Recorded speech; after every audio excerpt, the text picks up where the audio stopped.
Nginibingelele, nginamukele ekhaya lamaphupho. Baningi ababuzile ema-comment kodwa ngalokho ngithatha nga-one ngizochaza bese ividiyo ngiyifaka lapha ku-YouTube wethu. Uma ibuka ku-TikTok le video, phuthuma ku-YouTube kungenzeka ukuthi impendulo yakho yephupho lakho isikhona. Namhlanje ngifuna nje sikhulume ngenkomo. Imibalabala yenkomo nje ngilokhu ngiyihlukanisile ngiyifakile lapha ku-YouTube ngikhuluma ngemnyama manje ngikhuluma ngenkomo ebomvu.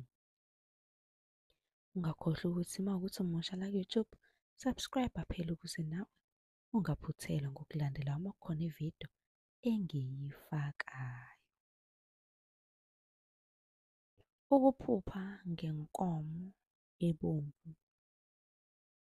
Lokho kusuke kubika idlozi lakomalume, sengisho idlozi lasekhaya komama. Ngasho ukuthi kusho ukuthi ubuvakashele iy'dalwa zasekhaya komama. Uma ukuthi umusha kule channel ngicela usubscribe bakithi, ungashiyi unga-subscribe-ile. Nisale kahle sihlangane kwividiyo elandelayo sengichaza elinye iphupho. Ungakhohlwa nokuthi ubuze phela kwi-comment iphupho ofisa ukuthi nawe ngilichaze ngikwenzele ividiyo.